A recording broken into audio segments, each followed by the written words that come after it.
Bills, San Francisco 49ers, and the New England Patriots all advance. Congratulations. Mashed potatoes! Yeah, buddy. I mean, aside from that last game, the Patriots game was a little bit meh compared to the other games. We've been blessed with amazing, close, hard-fought comeback victories, nonstop action, all mother freaking playoff long so far. I mean, unbelievable. I smell meatloaf. Meatloaf. A lot to go over. Fantasy implications. George Kittle tore his Achilles tendon. It was a very, very unfortunate situation. So George Kittle is probably cooked as far as fantasy value go forward. Out with an Achilles tear. And at his age, there's just no real way to expect him to stay healthy moving forward. He's already been a very injury-prone player that we said for years now would probably have a real short career, or at least a shorter career than most. And he's even said that. Those words have come out of his mouth. Kittle, prayers up to Kittle. It's going to make it tough for the 49ers to get past this next round because they got to walk in and play Seattle. The seeding is set. It doesn't matter who wins this Houston-Pittsburgh game. They will go face New England no matter what because the highest, worst remaining seed left plays the number one seed. So given the Buffalo Bills won, there's no team worse than the Bills because the Chargers lost. So the Bills automatically play Denver. The winner of this game tomorrow night plays New England. San Francisco is the 6th seed. That's the worst seed left on the board. They go play Seattle. And they got to play Seattle without George Kittle. They got to go up against that Seattle defense. They got to go up against that Seattle defensive line. It's going to be a tough outing. But the one thing about the mother freaking Niners is that you really see a team that has been ravaged with injuries like no other team in the league, and they're still putting up a fight. They're going the long route into the national to the NFC Championship game, and that's an impressive route that they're trying to take. Seattle's going to be tough. It's going to be tough. If the Niners were fully healthy, they had Bosa. I mean, think about it. They got Bosa, Kittle. Their offensive line's been injured too. This is crazy. Their wide receivers have been down. Ayuk was supposed to be a big part of this team. They've been hit with a lot. And so hats off to equal parts, one of the better, if not the best OC in the game in Shanahan. And everybody that thinks that that's a different stance than before, it's not. You don't know my stance on Shanahan. Amazing OC, amazing play caller. What he's doing on the field, not in the offseason with decisions that sometimes unravel the organization to its core. But when this man is on the field, headset on, he's amazing. And what he's done, he needs to get a standing ovation for what he's done. All the injuries and everything that have taken place. So hats off to Shanny for that. Shanahan. We'll break down the games. We'll break down all the situations that we need to talk about for fantasy football. Like Hampton, I'm pretty worried about Harbaugh. I don't know if you guys are feeling the same way I am, but I just don't know if Harbaugh knows what he's doing in some respects. And I'm starting to think that we can't just keep apologizing for Herbert. We can't become permanent Herbert apologists where we just come out and say, well, but his offensive line was hurt. Oh, but he got a new coach. At some point, Herbert's got to be judged for who he is and what kind of product he's able to put, onto the field. And maybe if he was to go somewhere else, he would thrive. I'm not suggesting Herbert doesn't have arm talent, but at some point we got to say, like, can Herbert do it? No, he hasn't. He can't even come close to doing it. They just continue to lose. They can't get over the hump. And so there's a lot of implications there. The fact that Harbaugh's not even, I haven't even gotten to the intro yet. Intro, and then we'll get into all this on the other side of the intro. File on in. The Fantasy Football Show begins now. Live from the FantasyFootballShow.com studios. It's the Fantasy Football Show. Live! Monday through Friday, 8 p.m. Eastern. Smitty is also live whenever news breaks. Continue on the Herbert front, and then we'll get over to Kittle. We'll go around the whole thing here. And I appreciate all my Rumblers in the house. I've got Aldi over on Rumble. Aldi, appreciate you there. I don't know if Landman over there, Hebrew Hammer, Golf. I don't know if you're over there on Rumble yet. Let's talk about Herbert. Let me cover up Kittle so we can stay focused on one topic at a time. I'm tired of hearing. Well, it's because Herbert. It's because his offensive, like I saw another comment already after I just prefaced it. Like, well, but his offensive line sucks, no doubt about it. But this guy can't carry the team. Josh Allen has injuries, no wide receivers. He plays injured himself, and he carries the team on his back. Now, granted, he needs to go all the way, and he's still got that dilemma. But you still believe in the guy, and you're like, this is him. And so, at the end of the day, we got to judge Herbert for the product he's putting on the field every single year, and it's not pretty. And at the end of the day, we have to judge Harbaugh. And Harbaugh is not using Hampton. Harbaugh isn't using his assets properly, and I'm a little concerned, to be quite frank with you. I love my boy Hampton, but I'm concerned. Hampton got one carry, and then he got how many carries did he get before he got banged up? Did Herbert get banged up? I'm sorry, Hampton get banged up? Answer me that. Josh Allen is him. Answer me that. How many carries did Hampton get before he got hurt? Can anybody answer that question? I mean, I just don't. I don't know. I just don't know what to think anymore about this situation. It just doesn't look pretty. It doesn't look pretty whatsoever. Hampton's ankles are cracked. I'm worried about Hampton. I'm worried about Hampton's usage. I don't even know if Hampton would have been toting the rock to the tune that Vidal got it. 11 carries, but it doesn't even matter. Like, they're not running the ball. They're not doing anything effective. Look at this box score from a receiving perspective. 332, 330, 325. No one's doing nothing. Offensive line, you can complain about all you want. Injuries, you can complain about it all you want. I just don't see Hampton getting used the way we want, and that worries me and concerns me for 2026. So I don't know what to make of it. I'm not writing Hampton off. He's a Triple H and associate, but that can be amended. The partnerships can be amended. I just don't know I just don't get the feeling he knows what he's doing, Harbaugh. I really don't. I had concerns about him coming in. Everybody said he's going to be glorious and everything's going to be great. This is now multiple seasons. Drake May was spotty in this game, but this is his first playoff run, and he came out victorious. And Drake May had an amazing amount of scrambles and good heads-up plays, tuck and run, good decisions, 10 for 66. He had the one INT, but that wasn't his fault. 268 and 1 touchdown for Drake May. Ramondre, 3 catches, 75 yards. The frustrating part about this situation, I kind of liken Vrabel to a poker player with this Ramondre Stevenson decision making. It's like you're watching a poker player get, 3 of a kind once in a while, 2 of a kind, and he's winning hands. He keeps winning poker. Just keeps winning. And then somebody's on the outside saying, man, he doesn't have that good of cards, or he's not playing the right cards. And someone leans over and goes, but he keeps winning. And the person over here is saying, yeah, but he could have a royal flush every time he flipped his cards over. He could have the best hand, period, every time. And he decides to just barely win the hand. And nobody's going to see that as a bad thing because all they see is the win. But I'm sitting here measuring what he's doing. And when I see Hendy not get the reception that Ramondre gets, and Ramondre's is slow as molasses, but very, very agile for his size. He's kind of a truck. He's able to grab a couple defenders. Really good at finding that open space, but Hendy would have went untouched to the house. That's why we call him House Call Hendy.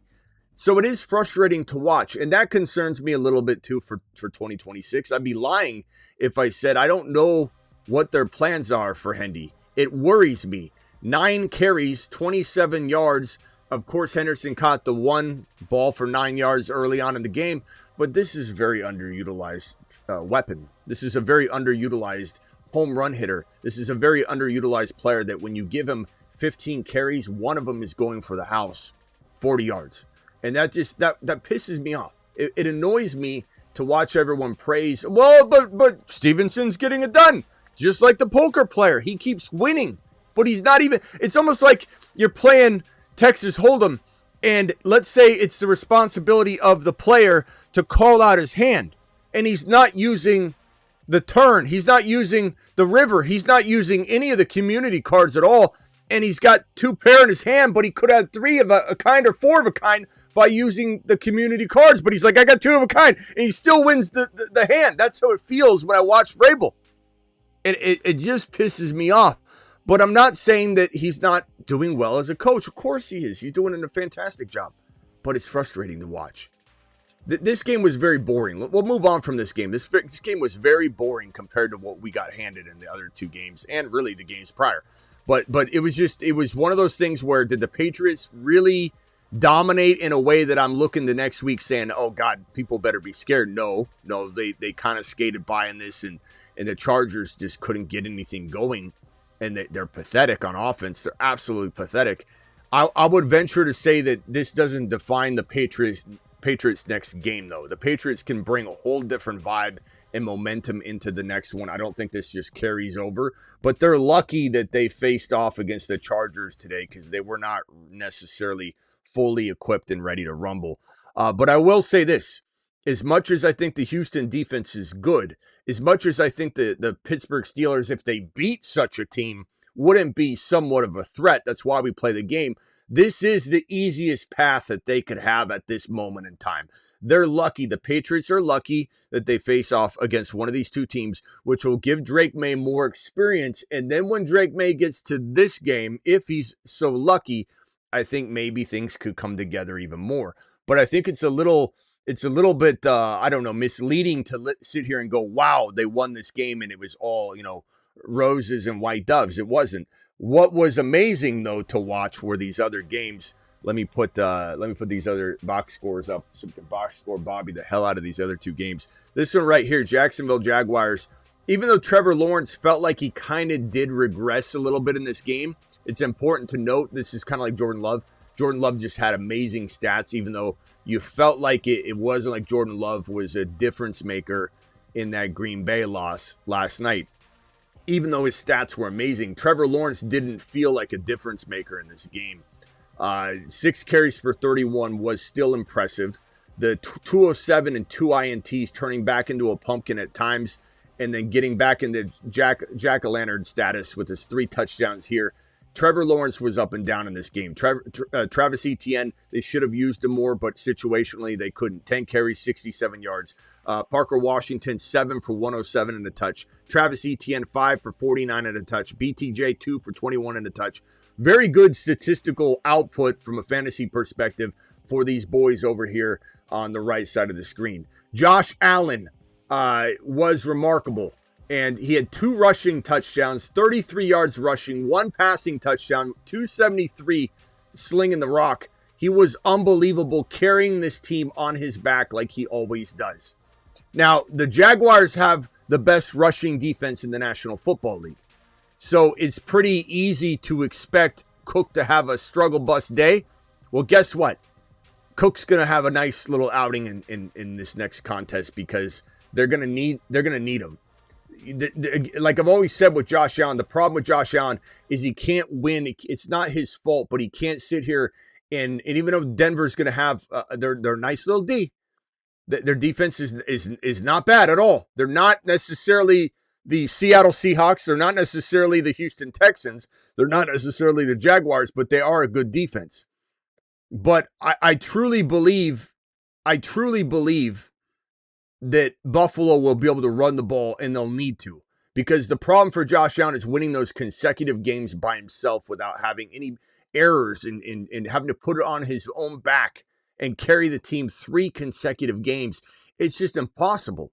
It's near impossible. So they're going to lean on Cook, and Cook's going to have a good day. So if you're playing fantasy and you drafted Cook and he's advancing, you're going to get some good production in round 2. Or if you're drafting over again or you're trying to do some hires on Underdog promo code Smitty, let me hit that link right here. Underdog promo code Smitty. If you want to do any hires, just smash this link right here. Use promo code Smitty. Play 5, get 75. Also, they'll match your first deposit 50% all the way up to $1,000. and we'll have a bunch of hires and such walking into this next set of games. But if we swing on back over to this bracket, I think that the Buffalo Bills are going to have a nice little outing. This is going to be an interesting game. I do like Denver. I think Denver's great, but I think Buffalo is going to beat them. I think Buffalo is going to be too tough. This is going to come down to what team scores the most amount of points. I think Denver is really, really strong. I would not be surprised if Denver won the game. These are two really good teams, but I think it's going to come down to who scores, 21 points first. And I just think that Denver is going to have a tougher time stopping Buffalo from scoring, then Buffalo will have a tougher time stopping Denver from scoring. Denver's going to have to do it in the fourth quarter. It's going to be a lot harder for Bo Nix to come back in the fourth quarter with 4 minutes left than it was in preseason or in the regular season games. I do think that the Denver Broncos are a scary team because they do it almost the same way that the Chiefs did it last year. Low scoring games, they grit it out to the fourth quarter and then win at the end being clutch. That's how they've been all year. And so if they do that again in this game, they can keep it low scoring. They've got a shot. But if Buffalo gets out, scores 2 touchdowns in the first half, kicks a field goal, it's going to be hard for Denver to keep up, in my opinion. However, anything's possible. This is the playoffs. I think both of these teams are very, very, very good. And for different reasons. They're kind of a weird matchup. This is the kind of matchup where the previous weeks don't really tell a story.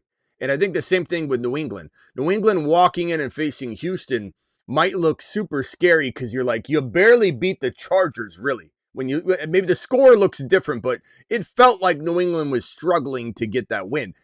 But it's a different matchup. And I think New England sometimes can level up to their competition. I think that's what we're going to see happen at least. And I think, like I said, you couldn't have asked for a better matchup in this second round, divisional round, because you want to have even more experience for Drake May walking into that conference championship against what will probably be the Buffalo Bills or the Denver Broncos, or which will be one of those two. Probably be the Buffalo Bills though. But either way, it's like this is a tough matchup for Drake May. So. And someone might say, well, you're not giving Houston enough credit. You're not giving Pittsburgh enough credit. Well, that's why we do this. That's why we predict this. I'm not saying I know everything. I'm not saying that I'll be 100%. I'm just saying that's the way I see it. Josh Allen was remarkable. Cook was held in check, 3.1 yards per carry, 46 yards. Very bad day at the office for James Cook. He even got hit a couple times. Looked like he got injured 2 different occasions. And really he looked confused when he got up because Jacksonville was like tying someone to a clothesline. And he'd get a yard, he'd kind of turn a corner, Cook or anybody, and all of a sudden they just get yanked down, and Seattle would just pull that offensive player down and smash him right into the ground. They get like 1.5 yards instead of a 4-yard, scamper. It was almost like they were getting caught up in a clothesline every time. Jaguars defense is sick. That rushing attack is unreal. And so that rushing defense is unreal, and you can't run against them. You just can't. And that's why Cook had such a bad day at the office. I think Cook got rattled. He didn't even look like he was confident when he get up. Looked like he got up confused, like, man, I just got rocked like a couple times. So hopefully Cook can shake that off and walk into this game, like I said, and run down Denver's throat. And I think that's what they're going to have to do. Shakir, 82 yards. Dalton Kincaid, a touchdown, 28 yards. Gabe Davis got injured in this game. This is just, it's asinine to me. And this is why that entire Buffalo staff still needs to be fired. It's not just on the head coach though. This organization needs to bring a wide receiver in for Josh Allen. Look at this roster. This is the most bare bones roster I've ever seen. He's doing it by himself every year. James Cook only recently became a stud on paper. I look at this roster right here. Josh Allen, James Cook, that looks good. Didn't look as good the year prior. James Cook's looking like a nice roster piece, no doubt about it. But Josh Allen in a neutralized James Cook in this outing. Look at his wide receiver room. Shakir, who's a good second or third wide receiver on a team. Let's be honest. Brandon Cooks. You almost forget he's playing still. Keon Coleman. Who the hell is that at this point? Dawson Knox. Dalton Kincaid. Very inconsistent. Shavers. This guy's their best wide receiver probably. This is the worst. This is the most inept, least calculated and unattended to wide receiver room I have ever seen. And this has the best quarterback in the National Football League if you don't want to count Drake May. Like, if you think Drake May's going to be the fine. But right now, Josh Allen's the best quarterback in football. The best quarterback in the entire National Football League. And this is how you treat him? Like Buffalo's lucky to be where they're at. But this entire thing needs an overhaul around Josh Allen and James Cook. It's disgusting. This is absolutely disgusting. But you know what? There is one, and I think we're done with this game anyway, so we'll go to the next game. There's a little buzz right now swirling around Twitter space and just fantasy football circles that this man is done. Absolutely cooked in Philly. Why? He walked up to his head coach and almost headbutted him during the game. And he got right in his face and started screaming at him. And Sirianni looked back, and Sirianni turned, and he looked so embarrassed and almost scared in a way, but also disgusted. Walked away from this crybaby A.J. Brown, this absolute crybaby. Used to go live with him on Instagram, and I would still. I'd be like, "Hello, sir. Thanks for jumping on the pod." But this guy, he probably would never come on now. But this crybaby, this absolute crybaby of a player, just a diva and a half, just crying on the sideline, not trying during the game, crying that he needs the ball, and then they throw the ball to him when the game's on the line. I think it was a 3rd and 11 or something like that. They sling the ball to A.J. Brown, would have been a first down. The Eagles would have marched down the field with much more time. What's he do? Drops it. Gets up as if nothing ever happened. Just kind of struts back to the line of scrimmage. Doesn't even care. Play prior to that, he walked off the sideline like he just did not give a crap. Walking as slow as molasses to the sideline. This guy's a bum. That said, he might be on the move. Now, I don't know how I feel about this. I'm not sure what I'm feeling because Business Smitty says maybe this could be good. Business Smitty, all about the business. Okay? This could be good. Maybe he George Pickens this thing. Maybe he wants to potentially be a good boy for 1 year. You put him in an environment like Pickens got, and we talked about Pickens almost the same way. We did rip on Pickens left and right. We ripped on Kamara for his off-the-field troubles, his court date stuff, and we still drafted him and won championships. Let him cook.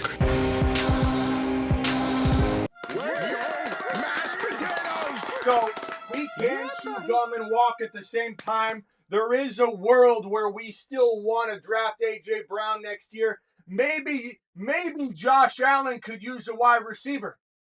Maybe Josh Allen could contain him, corral him in, feed him a little bit of football for just one season, saying, AJ, let me make you feel special. AJ shuts his mouth like Pickens did, is happy because he's wanted. A team went to go get him. There's no wide receiver competition in this room. His quarterback slings the rock. Maybe the Patriots are in the business for a wide receiver. There's no one really there either. Diggs will be too old. I like Kyle Williams a lot, but he's a number 2. And he's not going to threaten AJB. So AJB goes to New England or he goes to the Buffalo Bills. We're kind of happy. I smell meatloaf. Doesn't mean we aren't critical of his shenanigans right now in this moment in time. Because this crybaby doesn't deserve our standing ovation right now. But we might just be in the business of, I don't know. We might be pretty happy about his situation come February, March. But we do have to understand that is the nature of this game that we play fantasy football. The chewing of the gum and walking at the same time. The chewing of the gum, walking and talking at the same time. And the fact that we ripped on Rashee Rice and now we're back off the Rice train. Sell Rice if you have him. Don't even consider holding on to Rice.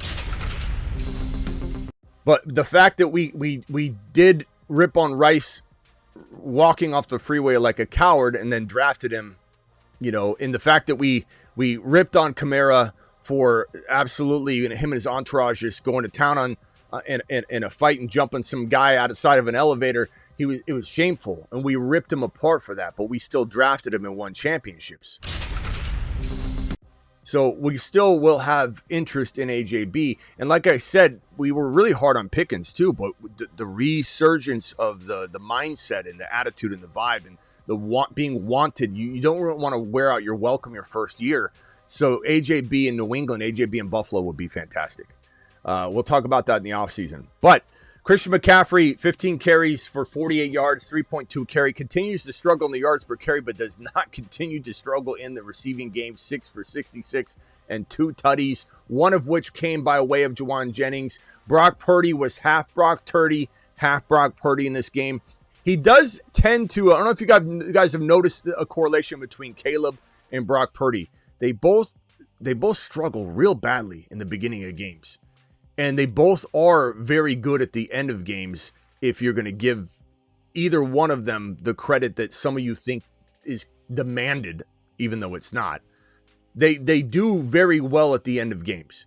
Some of that is scheme, though. Ben Johnson and Shanahan are two of the best architects in the game. And so there's wide open players.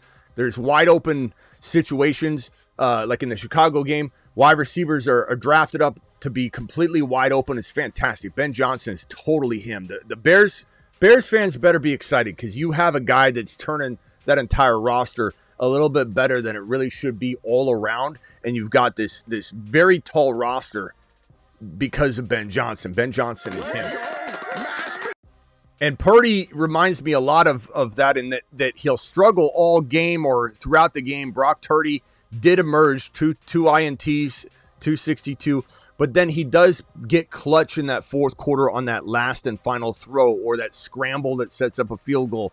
Even the one where he fumbled the ball out of bounds and he was trying to get that first down. Like, it's just Brock kept putting his team in a little bit better position after he dig himself a hole. But Jennings was good in this game with that touchdown strike. Toss to Christian McCaffrey. He did have one catch for 45 yards. Demarcus Robinson looks fantastic sometimes, and then they don't use him. But today they did 6 for 111 and a touchdown. Looked great. It was a good day at the office for McCaffrey and for Demarcus Robinson. And the bad news was this Kittle injury. Kittle suffered that Achilles tear. I've got it on my Instagram if you want to see what had happened. Some of you do like to see that stuff so that you can learn from it from a standpoint of like what to look for, and when you see other players go down, you like to be prepared. And there's a lot of like learning that takes place with that kind of stuff. So anybody says, why don't you show that, or why do you talk about it? Because there's some people that want that information. But George Kittle definitely probably done for his career. Will he come back? I'm sure he will. But how well will he? I mean, it's going to take him a whole year of trying to get back, and when does he actually enter a game next year, if at all? And then the next year he's got to play on it. The torn Achilles, recovered Achilles, the repaired Achilles. He's got to play on it for a year before he can really get his burst back. And by that time, he's 34 years old. So I just don't think there's any realistic, scenario where Kittle becomes a top 5 tight end ever again. And it's unfortunate. And let's give him a standing ovation for all the glory that Kittle brought us. Kittle, you are the man. One of the greatest to ever do it. Some would say the greatest to do it in certain ways that you'd measure the tight end position. Creating tight end university and all the things he did for tight ends in the game is amazing.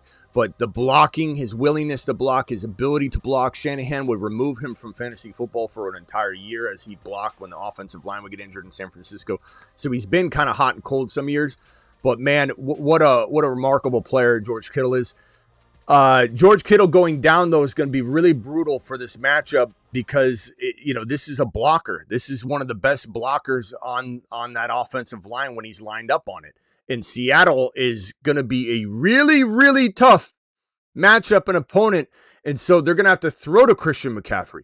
And Seattle's going to be looking for it. They're going to be game planning for it, just like when they've matched up before. They try and shut down CMC. That's their game plan. Without Kittle, there's no other player that's going to take over the game. Maybe take over a series or take over a quarter, but no one's going to take over a game. So shutting down McCaffrey will be plan number one.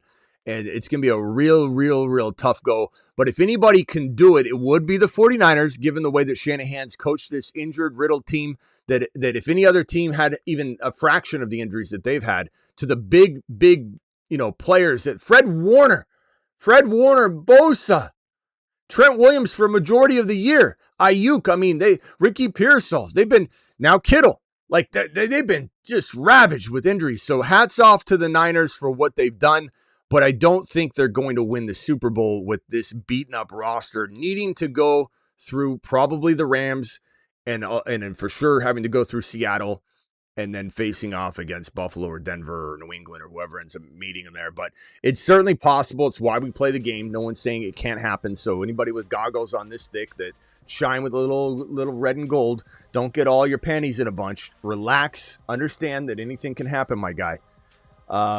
My Rumblers over on Rumble, appreciate you. I've got Teflon over in the building. I got Crepe, appreciate you. Aldi still over there on Rumble. Golf is over on the Rumble side of the fence. I appreciate every single one of you over on Rumble. You guys rock. If you guys want to subscribe to my Rumble channel, we'll have Rumble exclusive content that will only be on Rumble when we create it for Rumble. Not to affect any of the YouTube programming whatsoever, but we will have Rumble exclusive shows that you'll want to subscribe to. There's the Rumble channel, because you won't find those specific Rumble shows on YouTube when we do air them. What a game. Let's go to the rest of this box score, Bobby, the rest of this game. So on the Philly side, so I think we covered the Niners. Juwan Jennings 1 for 45 threw that touchdown. Purdy turned to Turdy, then back to Purdy in mid form.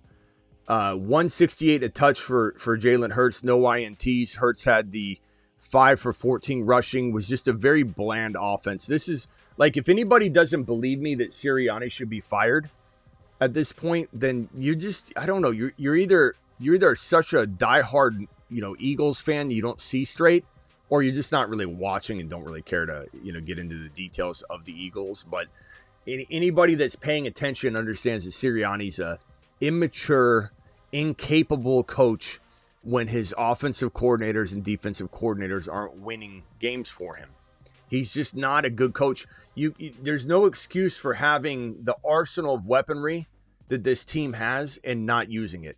In some ways, you can understand why A.J. Brown is frustrated.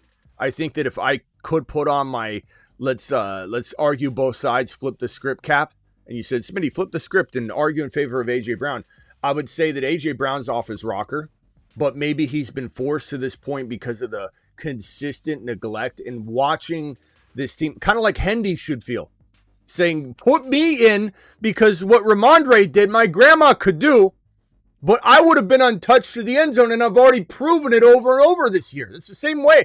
But Hendy's young and green, and he's not going to get upset over these things yet. It was like Bijan his rookie year. He's so grateful in his Instagram stories every game after he'd be misused. He was third in the pecking order at the goal line, and Bijan would put up some, thank you, I'm so grateful and lucky. And it's like, Bijan, you need to become a dog and demand the damn ball, because look what happened. And so Hendy, I feel the same way, but it is what it is right now. He's humble. He's just trying to get through his rookie year.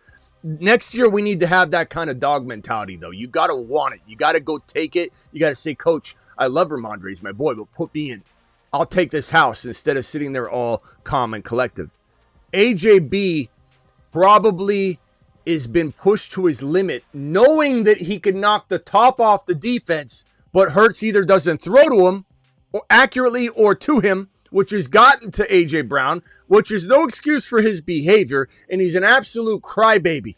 And when the press tried to interview him after week 4 and they were 4-0, the Eagles were 4-0. And this man was walking to the locker room like a crybaby because he didn't get the ball when they were 4-0. He doesn't care about winning. Doesn't care about winning at all. But I will say that doesn't excuse Sirianni.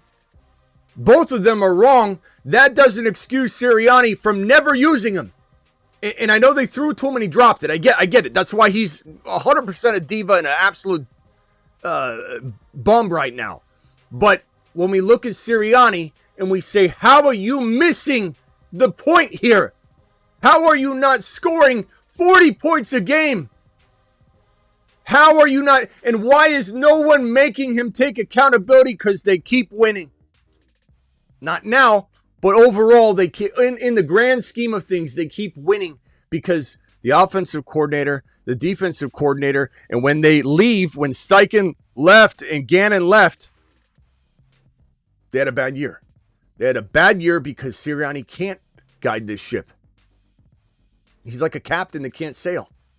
If he has a good sailor and he has a good, crewman down in the deck that maybe people are rowing down there, and that's where you send your defensive coordinator, the top deck, the lower deck, and you got the two people commanding the men, and Sirianni's sitting in his office playing solitaire.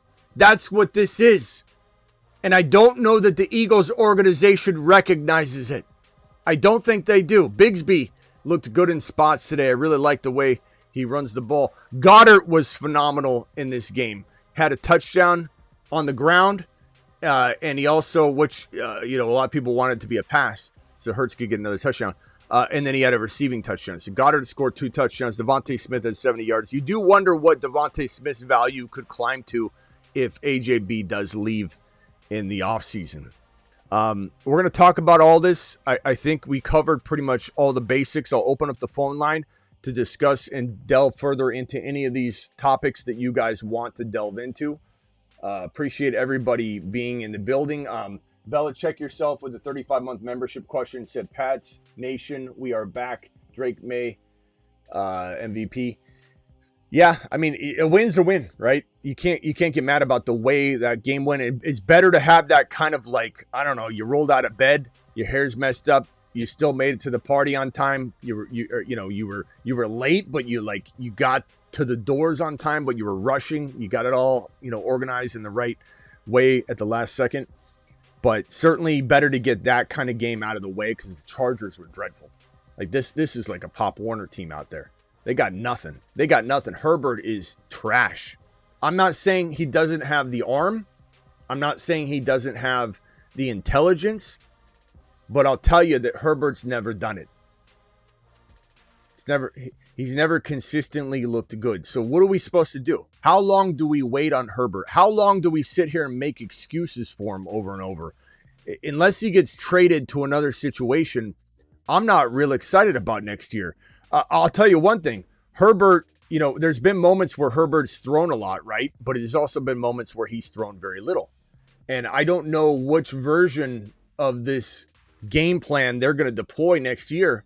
And so I can't in good conscience tell anybody to go draft Herbert as their starter. Maybe as a backup, and you'll probably be able to get him at that territory. So it's not like he's undraftable, But in Superflex, I don't know how confident I'd be in Herbert.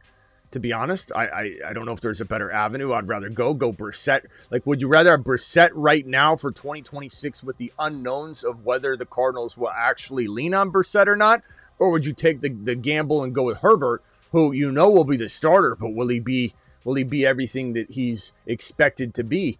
I just don't know what to expect from Harbaugh. I certainly don't know what to expect from Hampton. It's not about Hampton. I love Hampton. I'm going to believe in Hampton. I hope that this lowers Hampton's value enough that it accounts for the concern that we have tonight. If we can get people to react on this game and say, I don't think Hampton's going to get the ball next year, then that puts us in a pretty good position to not be risking the biscuit and pushing our chips all in on Hampton. It's more of Hampton's risk is kind of baked in. So, and super chat from Lewis, appreciate your super chat, my boy. Pats Nation, let's go, you all. Thank you, Lewis. Appreciate your celebratory Pats Nation super chat. Appreciate you, my guy, and congratulations. Congratulations to all the Niner fans. Congratulations to all of the Bills fans, and congratulations to all of the Pats fans today. And then we'll have more celebratory comments and good wishes and sayonaras. Go to Cancun. Here's your plane ticket for the set of boys playing tomorrow. So dial into the show. Appreciate you, Lewis. Thank you for dropping that super chat. The phone lines are open. Call into the show. Call into the show.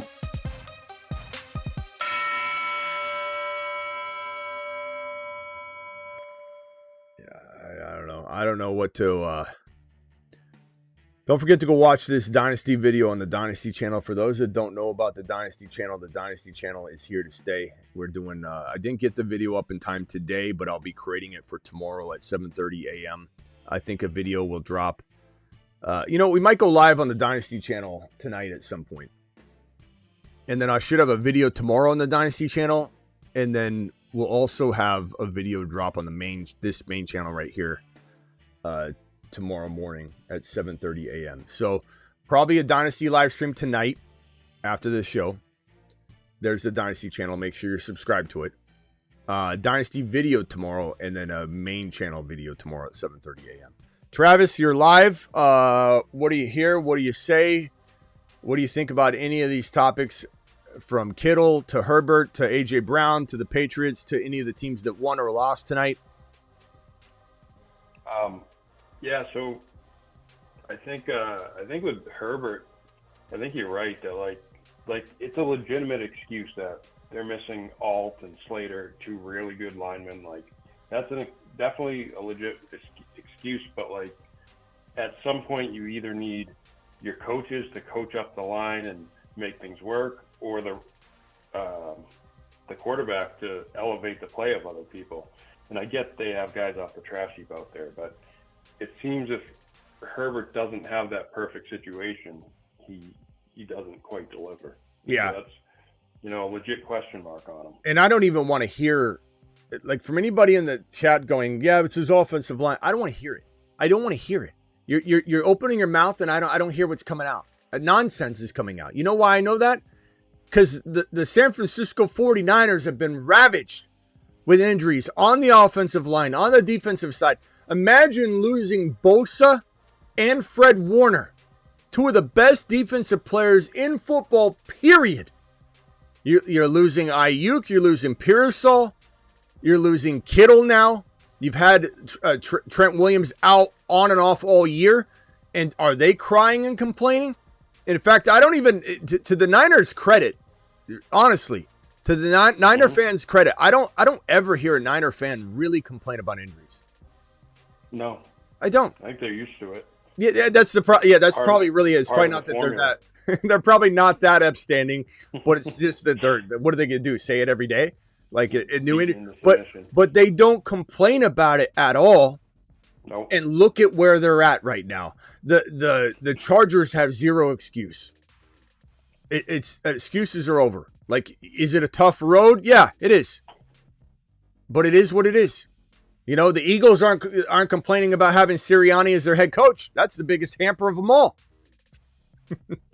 Yeah, so Eagles fans are so disrespectful. Like, if my Eagle fans are watching right now, I love you, but some of your fans at the game, I should say, the people watching my show that aren't out there right now causing havoc, those are different Eagle fans. But the Eagle fans at the stadium are the most disrespectful fans there.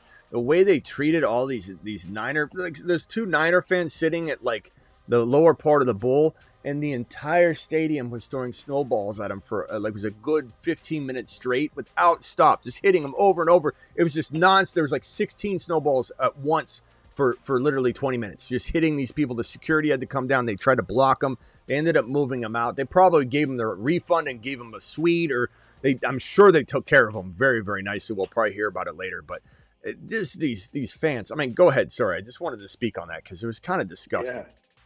Well, they get the reputation for that. I think they take pride in it, honestly. But who was it? Yeah, Jose in the chat makes a good point too. He said Herbert rested a week. He didn't play last week to put up 3 points, and it's a good point because Josh Allen doesn't have a whole lot of help. I mean, yes, the line's better, I know that, but he took a week off, came back, put the team on his back, and won. It's like, you have to be able to score a touchdown to win a game. They couldn't even do that. Yeah, and they have chances too. That the Patriots made a few mistakes there, and they didn't capitalize on it. Yeah, and this comment's really good right here. This comment where let's not make excuses for anybody because we'll be here all night if we're. This is from what is this? Rare saying we'll be here all night. Raider. We really would be. Yeah. I mean, it's the truth. Like, no one wants to hear it. No one cares, to be honest with you. Nobody cares about your excuses. The Chargers lost. They didn't get their job done. The concerns I've had about Harbaugh from the beginning are kind of still relevant. You know, like my concerns were, I just don't know. Everyone thinks it's the easiest thing to come in and translate the game from college. And I know he coached a long time ago, but it's a totally different game. This NFL from when Harbaugh was in it last time, this NFL is if you don't have tons and tons of pre-snap motion, you're archaic. Like this entire game is completely different then.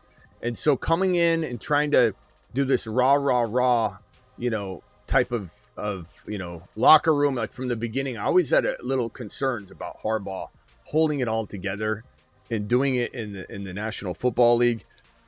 And I just don't know. And I know you can sit here and say, but Smitty, he keeps suffering this or that or the, then prepare better. You know, like if he can't get it done next year, what are we going to say then? Are we really going to continue to talk about this? Are we really going to continue to just say, well, let's give him his fourth year of trying to prove this? I mean, is this a coach that's going to be gone after one more year? I think a lot of people say, no way, but let's get there and see. Because I just don't know that you can sit there and watch this team that's got all this talent. And what happened with Hampton? What point did he go out, or did he stop getting used? What was what part of the? I don't think he was. He just didn't really get used much at all. But did he get hurt? I don't think so. Because like that's my point. That's why I keep asking it. At what point did he get hurt? Can someone answer that question? Yeah, I think he was banged up, and they were hesitant to use him, but they just didn't try. I don't know if you're picking up. Yeah, I don't know if anybody's picking up what I'm trying to do. I'm trying to get somebody to tell me he wasn't hurt. I've been trying to do that for how long we've been live. Nobody's really said it yet. I might have missed somebody saying it, but 47 minutes I've been waiting for someone to say, Smitty, he didn't get hurt. when did before he got injured and he had the one carry, when did he get hurt? Was it the first quarter? Was it the first play? Because all I can tell you is that there's a running back that's a bona fide top 10 potential running back in the National Football League. Whether anybody wants to believe it or not, I can't prove anything because he doesn't get used. This guy got one carry for -1 yard. And so if he was banged up still from his lower body, injuries or whatever, and we find out that that's why, we just don't know. But it would not shock me if they just decided not to use him. I want to hear from Hampton that, oh yeah, I couldn't play. If it's Harbaugh making the decision, like, we didn't want to risk it because he was feeling a little bit tight or whatever. Well, what did Vidal do for you? 2.8 yards per carry? I mean, he's a crafty little guy. I don't mind throwing the football to him. 2 catches for 20 yards. I like Vidal. He's a good change of pace player. He picks up blitzes really well. He knows where to be. Like, I really like that about Vidal. I really do. I think he's a great backup. But for you not to recognize that Hampton, let's say Hampton was injured. They come out and say, okay, he got hurt here. We got hurt in practice, they said. I get that, but he played. But so if they say he went out and all of a sudden we realize he couldn't go, I'll be accepting of that information. But it still is very disappointing. And regardless, it scares me a little bit because we've been watching Vidal since Hampton's been back, not really relinquish the majority of the important touches. Like we've been thinking the last handful of weeks going back from Hampton's return that he's just going to take over. They're going to press the button, but they seem gun shy on it. And it's probably because he hasn't been fully healthy. There's some of that too. I don't know. Yeah, I like Vidal. I'm not trying to this was not a ripping on Vidal session at all. I really like Vidal, but he's not Hampton and just we better all I'm going to say, it's not even going to make me feel that much better, but we better hear that Hampton was injured. I'm not rooting for it, but we better hear it. Because if we don't, we got to be really concerned. If we hear that he went in and something didn't feel right and they pulled him out and they said you can't go back in, then I'm going to feel a little bit better and we'll address it. We'll do another live stream on it on Hampton for sure. And we'll say, hey, this situation, it deserves warranting, right? We got to look at it and say we suspect that Hampton will get fully fed next year and that he was not healthy. Although you got to wonder if he can stay healthy because this is now kind of a whole season lingering situation. That part. Yeah, go ahead, DJ. You're live. Best show on the planet, Smitty. And congrats to the Pats and, all the winners. I'll just drill down real quick. May is going to destroy the quarterback market. You know how we say quarterbacks reset the market? No, this guy's going to destroy the quarterback market. You got a little ways for that, thank God, but it won't happen. After next year, though, they're going to have to. Yeah, it's going to be ridiculous. What do you guys think? What do you think? Resident. 750. What do we look at? Whatever it's going to be mind-boggling. You know what you know what my prediction is? I predict he will sign a similar deal that not money-wise, but the same structure as Mahomes. Because I think Drake May is going to want the team to have flexibility, and he wants to stay there forever in his mind, just like Mahomes. And so he's going to sign like a 8 to 10 year deal.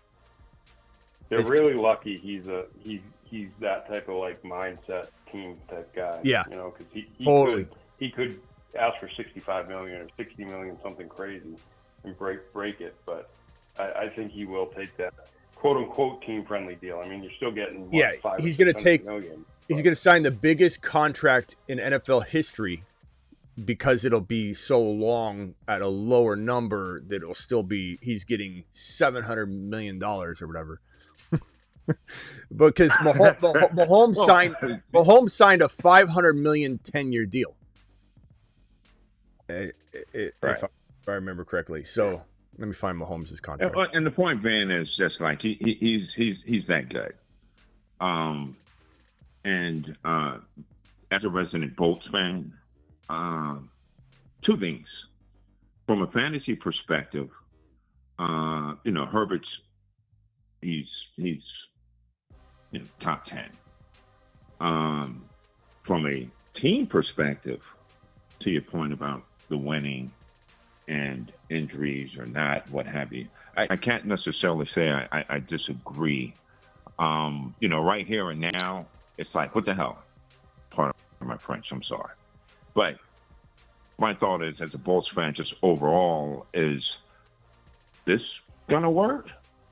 I don't think football, from a football perspective, and a Bolts fan, long-suffering Bolts fan, back to damn fouls. I mean, long.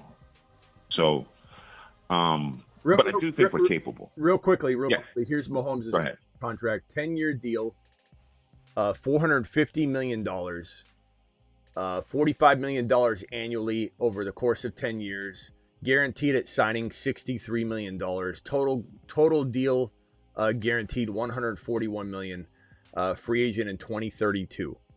So he signed this thing a long time ago. 2020? And so he's going to need a new deal at some point too. But this is the kind of deal Drake May's going to sign. I don't know if it'll be exactly 10 years, but this is like an unheard of contract. And I think anybody that hasn't looked at contracts or paid much attention during the offseason probably heard me say Mahomes signed a 10-year deal, and they probably said he's just exaggerating. No, he signed a 10-year deal. And for anybody that doesn't know contracts very well, that allows the team so much flexibility so that if Drake May signs, let's call it Travis, throw a number out. What's his annual salary going to be? Just throw a number. What do you? I think it would be like 10 years, 550, like 50 to 55 million he'll get. Okay, so 55 million times 10 would be 550 to 600. let's just say, for easy numbers, let's say he signed a $600 million 10-year deal. Let's just say. Yeah. That everyone's going to go, just like they did with Mahomes. Oh my God, they're never going to sign another player ever again. But what they don't understand is this contract, 10 years, without, and if you look guarantee 100, and look at Mahomes, look at Mahomes' base salary in year one, $825,000 on the books. Look at year two, $900,000 on the book. Year three, only $1.5 million on the books. Year number 4, only $1.3 million on the books. Year 5, $9 million, then $1 million again, then $45 million, then $45 million, then 17, then 8, then 30, then 37, then 60, and then 60 million. So it's all roster bonuses, right? Just so people understand, Mahomes' contract didn't touch really much of anything except for that signing, guaranteed to sign, and they were able to do whatever they wanted for years. So if anybody thinks Drake May's big contract is going to be a problem, it's not. Up until this year, look at the cap hits on it. It was like $35 million. Like, it wasn't anything for a quarterback. Yeah, but the dead cap is dangerous in that too, though. Like, you can't. For sure. But anyway, back to what DJ was saying. Herbert.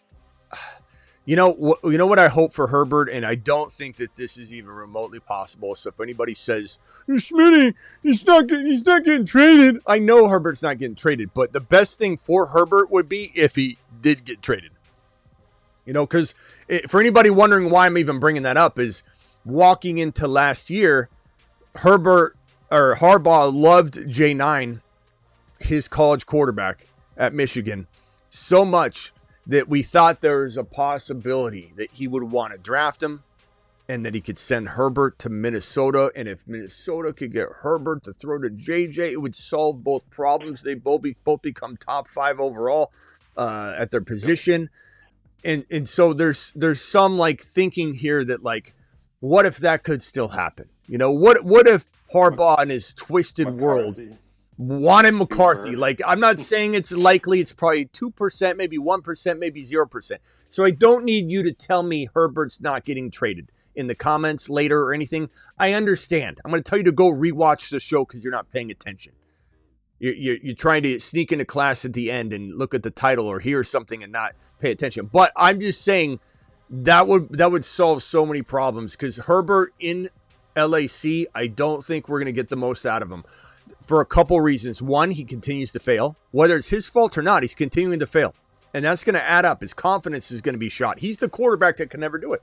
He's the quarterback that continues to fail and drop the ball. And if he doesn't get out of this cycle, who knows what it does to him. Number 2, it's a situation where I just don't think that there's certain developmental pieces that he's going to be missing if he doesn't get out of there. Not just confidence, but you can't really level up and stay on top of your game if you're not getting chances to throw the ball. And for anybody that says, well, he threw more last year or whatever at different points this year and all that versus the first year, if you remember when Harbaugh came in, Ziggy, how many passing yards did Justin Herbert throw for in the 2024 NFL season? I don't have that information right now. How? How do you not have that information, Ziggy? How many passing yards did Justin Herbert throw for in 2024 regular season NFL?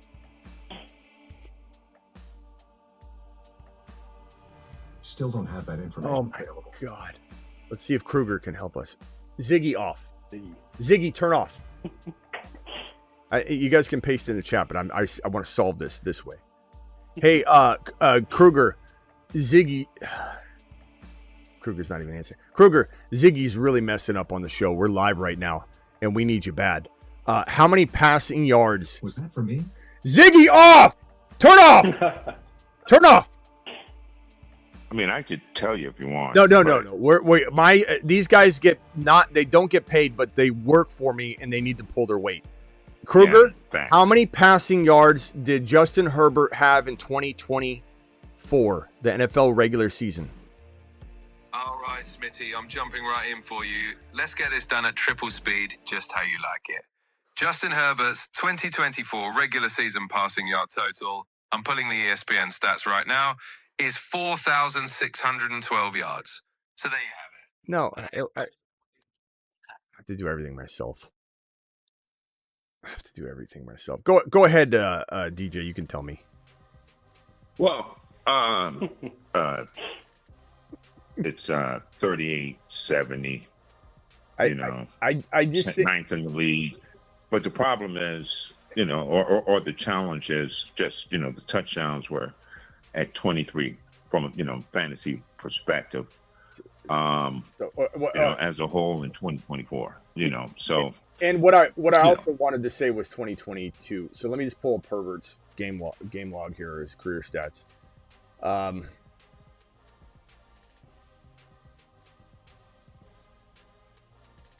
So 2024 he had 3,700 yards. 2023 he had 3,100 yards.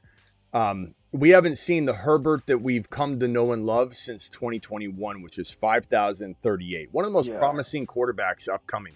But we've had 4 straight years now of a really mediocre play in terms of our expectation. You could definitely say that this 4,700 yards in 25 was only a little step down, but it just went progressively down. But this 3,800 yards, you're talking about that's such a 37, 27. 4,000 should be automatic with him.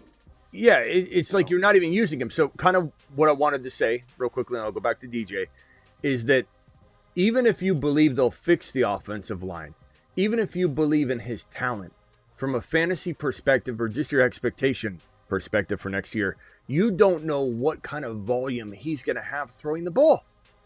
Even if they fix the run game, the offensive line, maybe they run a lot. Harbaugh was supposed to run a ton and not pass a lot anyway. And the problem is he's doing all kinds of stuff now, and he's almost not in his lane half the time, and you can't blame him in some respects, but then he is the coach. The injuries have been bad. But, from the beginning, he's been doing unorthodox things like drafting players they don't necessarily need on the offensive line and shifting players over, and then you got to shift them back, and it's just a bunch of madness, man. I like Joe Alt. It was a good pick, but you had Slater, and you had to try and Jimmy rig the offensive line. And I'm not saying it can't work or wouldn't have worked, but it's just from Jump Street, he's been doing things unorthodox. It's like your mom or dad driving with 2 feet. It's like what it feels like for Harbaugh. I just don't. He's a likable guy. I like him a lot, but you don't understand a word he's saying half the time. Like, you got to wonder what's going on up in that noggin. Because he's fun. I love it. He's good for the NFL. But when he speaks, you don't even know if he knows what he's saying. He's like, hey, Harbaugh, how are you excited about next year? And he go, oh, yeah. Yeah, I mean, I was sitting there in my living room and my recliner and the handle broke off. And I thought, how am I going to get back up? And then I thought about Justin Herbert. And I remember when he was eating a bowl of soup in the workout room, and I saw him just throw a spoon. And I thought, I'm going to do that. And I'm going to throw my spoon. And I took the spoon out of my cereal bowl, jammed it into the Lazy Boy, and reclined right back up. It was unbelievable. And so I'm excited about next season. It's like that's the kind of conversations he has. So I know I'm going to get some heat from some Charger fans on this. I know I'm going to. You're going to be, Smitty, you're just talking nonsense. But so is he. So am I really that different? Maybe I'm not. Maybe I'm nonsensical, but all I know is I don't understand a word he's saying half the time, and I don't understand what he's doing on the field either. Let me go to Travis real quick, and then DJ can reply to that. Go ahead. Well, and just to add to your point, like last year in 2024, he would have thrown for even less, but they couldn't. Dobbins was okay, but he wasn't great, and then he got hurt, and that's when they started to throw more. And like this year, again, he had Hampton and Najee ready to go, and Najee blows himself up in the preseason or whatever, July 4th, and then Hampton gets hurt. So it's like he's only throwing a lot because there's no other option. So, I don't even think he'd be throwing nearly as much if they had healthy running backs. So in a way, you're almost wasting I mean, wasting his talent. again, I can't emphasize enough. I like Harbaugh. He's so fun to watch get interviewed, or have a press conference. And the creeping thing where he's like looking out the tarp at his players, like it's really fun for football. No doubt, the training camp stuff is amazing, but when it comes down to it, like, do I think he's going to succeed as an NFL coach? I don't know that I do. I just don't feel it. Maybe he changes my mind. Well, I sure hope he was that really I sure hope that Hampton can get healthy, stay healthy, and Harbaugh commit to using him. But can I ask even DJ, who's a Chargers fan, do you trust if I promised you Hampton would stay healthy next year, do you trust that Harbaugh will feed him? And it might be yes, but I mean, is it crazy to ask that question at this point? Well, let me go back to what Travis was saying with regard, and also you. And in fact, this was the concern in the beginning of the year. You know, what do you call it, like a restrictor plate? You know, when you have a Ferrari, and but you have a Fiesta engine in it, type of thing. Yeah. Because it's an identity like crisis. How do we want to use them? How do we want to use them? Now, Harbaugh could care less about our fantasy. With that said, short of a chip, man, I look at a lot of coaches like that. So I'm not sure that we can get there. Travis, do you think that Hampton will be used in the way that we will require him to be used, given the likely third round ADP that Hampton will walk into 2026 with? Are you more concerned? I mean, we all think Hampton could do it. Like, if anybody thinks I don't like Hampton, you're completely wrong. You're off base. This is a Hampton show. But how much, if you had to break it down into percentages, are you worried versus you're not worried that he gets the right volume and stays healthy next year? The both of it have to happen. Okay, so both of it, I'm fairly worried, and it's more so just health. I worry about guys who have ankle injuries early; those things linger. I do think though, if they, the linemen are healthy and they're ready to go to open the year, his volume will be fine. So I don't know how you put a percentage on it. I guess I don't know. I'm probably not taking him in the third. I can say that. But I think the volume will be okay. Yeah, I definitely think if he was like in the fourth round, I'd be like, okay. I take the gamble, but not in every league, Well, I think that how Harbaugh has used his running backs, past and present, and also Hampton's explosiveness, it's just basically how they want to use them. I'm not so much concerned about those touches because J.K. Dobbins is not a Hampton. J.K. Dobbins is a pro running back, but Vidal is not a Hampton. And I'm a Chargers fan. Yeah, I heard what you're saying about Vidal. Hey, he's decent, he's okay, but no. So I don't think his usage is going to be that much of a concern for me. Being that close to the Chargers, and watching. But from a fantasy perspective, yeah, man. Fifth round? Well, he's not going in the fifth round, though. ADP? Probably going in the third round. Fourth, fifth round. Here's the thing. At this point, to your point, he might be going, 3, just average ADP. Well, okay, but let me just say, the way I'm looking at Hampton is all the concerns we have, let's just say it was in round 5, I'm not concerned at all. My concerns are alleviated. If he's going in round 4, I have no concerns. I'm getting. Well, that's why I'd like to take him. Okay, but this is where he's going to go though. So third round is where I'm going to place him right there because I highly doubt you're getting Hampton. Yeah. Now, if it changes, like People will justify it. If the negativity coming off this game festers and it ferments and it grows into some bigger panic, because people hear regurgitated negativity, right, and it drives player ADP down. So if that negativity can force him into round 4, then good God, we're all on board this train. But if he stays where he's projected to as of this moment, assuming there isn't mass panic and then a recirculation and regurgitation of said mass panic, are you taking him at 3.5? Nope. It's hard to say. Because Chat look at the vote players in the in chat. front of them. Yeah, that's what it's going to come down to. Brees Hall is going to be eventually somewhere amazing. Bucky Irving, who's got his own question marks, but they love him. And we'll have to definitely look at what staff comes in, to help maneuver that. But I truly believe that that Hampton is going to be sitting here, right next to big names that are just safer.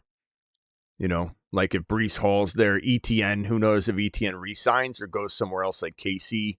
Hall could be in KC, ETN. And after tonight's performance, and then, of course, we have more games to go, Hendy's not going in the second round if he doesn't get used properly to at least conclude the NFL playoffs. If he ends up getting like 8 carries pretty much each of the next few games, he's not going to round 2.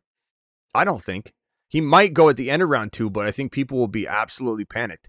So you're talking about all these players that are sitting right here, and these are just running backs. Chase Brown probably goes into round 2, I would imagine. Genty's going in round 2. Jeremiah Love, I'm taking Jeremiah Love over Hampton all day long. And he's probably, because of the fear factor of rookies failing people, they don't want to touch it, even though that situation has nothing to do with Jeremiah Love. Jeremiah Love goes 3.3, 3.4, 3.2, 3.1. That is win a league territory. So all these guys are probably safer than Hampton. So Hampton at 4 is it. That's it. I'm not out on Hampton if he falls to 4. But if he doesn't fall to 4, I don't know what I can tell you. Exactly. Right now, at least. Right now, I might change my mind again. I love Hampton. I obviously, we can't know everything now, and what we say now could be different a week from now, a day from now, a month from now. But right now, I'm panicked about this situation. Panic chamber. They'll probably have a panic chamber episode on this. All right, DJ, anything else? In terms of the Eagles, and you were talking about the coach and what have you, and AJB. Yeah, I believe he's out. What will his value think be? I don't think his landing spot will really hurt his ADP, but do you think he would drop to maybe late 2, 3? Okay, so let's look at it like this. Let's go over to the draft board again, and let's put AJB on screen. Let me get rid of all these guys again. So AJB, his ADP last year, if I remember correctly, was what? 15, 14? 2 or 3, right? It was his second round. Yeah, it wasn't I don't think it was in 3, but it was like 2. Let me go back. I got on thefantasyfootballshow.com. I have, for those that don't know, you guys can check it out. Here's thefantasyfootballshow.com. I have rankings, bold predictions, trade calculators, all that great stuff. And I believe I have under the ADP, the old data, because new data isn't here yet. So those rankings are still showing last year. But ADP rankings on thefantasyfootballshow.com. Hold on. I think I have them still. They're not showing up. Here they are. Okay. I have them hidden. I can definitely put those back up. I just don't want people to get confused and see that these are now. He was 18 overall. And that's across like 4 different formats average. Mm-hmm. So 18 overall, that puts him, okay. And that's with a pretty, at the time, most people thought, we were a little cautious of it, to be honest, on this channel. We were very, very, I don't want to say anti-AJ Brown, but we were very there are better options in round 2. Well, in the second round, we got away pretty heavy. Because, I remember in one league, I got him in the 4th round, and I was like, oh, okay, I'll take him here because this is 2 rounds past where he's normally going. Yeah. So 18. What? I can't imagine that AJ Brown isn't going to look. I can't imagine him looking worse in Buffalo or New England. So I think he goes either right at 18 again or higher. I don't know if he goes in 1, but I think he definitely stays in 2. If he's the starting wide receiver for Josh Allen, I could see him going 1 turn, 12, 13. I'm not saying I would take him there yet. I'd have to evaluate it all. But right now, I could 100% see him as that first drafted player for the guy If drafting at the end of the draft. So 12-13 turn. if he stayed in Philly, do you think he drops to like the 4th? Yes. Which is crazy because if he stays in Philly, it's like, hey, maybe late 3, early 4. And if he goes to New England, it's a novelty. Everybody's talking about it. Everybody's excited about it. He goes at 1-2 turn. So yeah, it's like almost a 2-round drop if he stays. Yeah, that's why I was asking. I'm thinking he's going to go late second. I know he's like middle right now with that 118. Yeah, I'm thinking even if he does go to New England, Buffalo, I still think he's going to end up late second, third. It's just the guys that are going to be in front of him. I don't think so. And I mean, AJB is like you said about AJB. But with that said, though, right? Yeah. But what we just saw happen with Pickens, we knew Pickens was talented, but he's being a diva. We knew he would be good over in Dallas, and we liked Pickens more than most communities. We had him really high, and he delivered. He absolutely motherfreaking delivered. But I think you're probably looking at, if I had to guess though, in my opinion, there's no way he goes lower than last year's ADP, which was 18. In my opinion. Yeah. I could be wrong, but if he's going 18, last year in what we still thought was kind of messy situation, Hurts was not like some consistent gunslinger. He scores a lot of touchdowns on the ground. This guy's unhappy. He's got injury history with his knees. And if he goes to New England or Buffalo, there's going to be a resurgence in excitement. There's just no way. In my opinion, there's no way he cracks even like pick 16 or 15. I think it's 11, 12, 13, 14, top of round 2, if he's in one of those 2 landing spots. And if anybody drop it in the chat, and I'm not saying necessarily you would take part in the drafting of AJB at 11 or 12 or 13 if you do decide that's the number, but predict his ADP. What will the masses do with AJB if he's in New England or in Buffalo? Drop it in the chat. Give me like an exact draft slot, 1.11. If you're like DJ, put 2.12, 3.1. You don't have to agree with me, but I'd love to know what the consensus of the chat thinks his ADP would look like if he's in New England or Buffalo. I actually think it'll be like closer to the middle of the second, even if he goes to New England or Buffalo. But basically saying where it's at present. 18? Yeah. It's at least going to be at where it was. I think it'll stay about the same. It could, but I guess. But you're right. I could see the hype building. You're right. I mean, let's look at the receivers. Like JJ, is someone going to take JJ? I mean, depends on if his situation changes drastically, but you're going to take AJB over JJ next year in redraft. Nico Collins.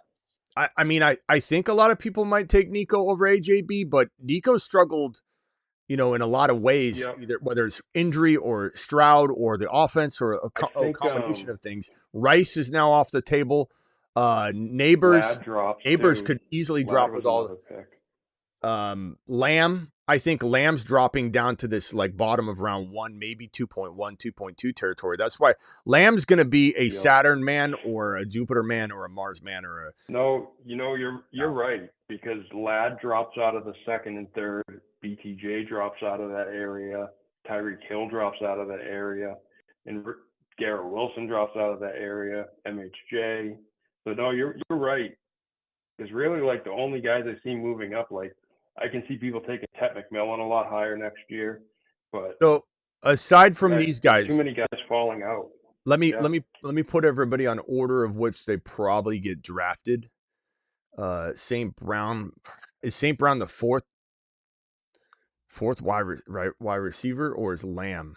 Hard to say. It doesn't really matter. I can just put them both over here. But after this, we got London still, but a lot of people doubt London, and I think London without a clear quarterback situation, is he more attractive than AJB with Josh Allen or Drake May?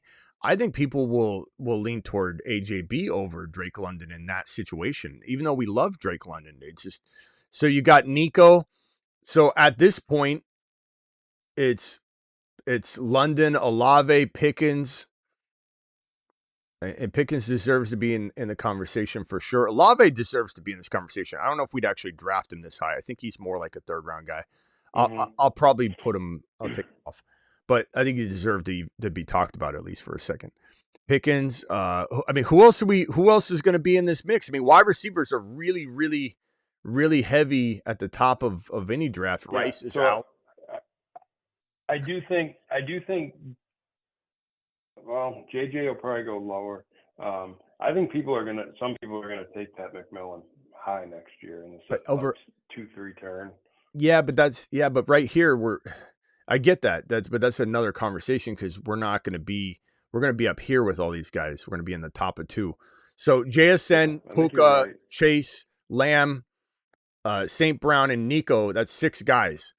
Like there's easily going to be more than half of the first round and half of the second round wide receivers, more than half. So you're talking about once you get to the, if you put in another 4 or 5 running backs and then 1 or 2 more wide receivers. I mean, who else am I missing? It would be AJB would be the 2.1. If we're saying these 6 wide receivers are in the first round and maybe 1 more, then it's either going to be goes over him. Yeah, it could be, but I mean I think that's where we're at right now because Rice got removed, because Garrett Wilson's not relevant at this territory, because JJ's in flux right now, that I think AJB will be there. I'm not saying I draft him at 2.1. I'm merely just saying I think it's there. I don't know. It's hard to say. Where do you think Devonta Smith goes if AJB's gone? 4 or 5. He jumps to 4 or 5. Because that's a high climb. He'll still be that low. Yeah, a 4 would make sense. I just think you can't put him 3. There's too many big names, man. I agree. I think people will way overhype him. I think if he goes 3, it's just gonna be brutal outcome. I agree. And BTJ is another one that fell out that we're just looking back at last year going, how could AJB fit in? Well, Rice and BTJ getting taken out. Yeah. JJ getting taken out. So many guys fell out. It's crazy. The running backs are deep. The wide receivers kind of aren't. Yep. I almost think the best approach this year in general will be getting one of those 6 wide receivers up there and then going RB. But it definitely could. Probably. And this is why I watch, gentlemen. That's good stuff because the idea of the receivers that have fallen off, including Rice, it is kind of top heavy. And then you have the Lads and the Wilsons kind of clumped together in that late 2, 3, probably even 3. But Lad's not conversation of Garrett Wilson. Like there's not a single person. We're talking 3, that 3-4. Well, no. 3-4. They're going 3-4. Lad's not sniffing. Lad's not going to sniff the top 6 rounds. How is Lad going to be in the conversation of where like the 3-4 guys are going? Lad's done nothing to earn that. And while I like Lad's a value to me. Lad's not a 3rd rounder. Lad was a 3rd round mistake or a 2nd round mistake last year. I don't think anybody's sniffing that. I grabbed him in a 2nd. Yeah, I don't think Lad is going to get drafted in the top 6 rounds. I don't think Lad's even in. Good. Well, that's good because if I can get him, in that 4th, 5th, then great. But I wouldn't take him, 2, 3. Think of it this way. Yeah. Well, just quick, like people will probably be drafting Zay Flowers, maybe Michael Wilson, J-Mo, guys like that, T. Higgins. They'll take all those guys over Lad. Oh yeah, easily. Lad'll be a steal. That's still that's still in that same clump. I don't think You so. know, And I'm not trying to disagree with you on a lot tonight, DJ. just looking in terms of it's still in the same area, right? I don't No, think I'm so. not disagreeing. I'm just saying, Yeah, just my no, listen. I'm just I saying don't in think terms of I think no one wants to start Lad. you're thinking you're thinking fifth, sixth round. I'm telling you that I don't think there's very many people on planet Earth that want Lad McConkey as their starting third wide receiver.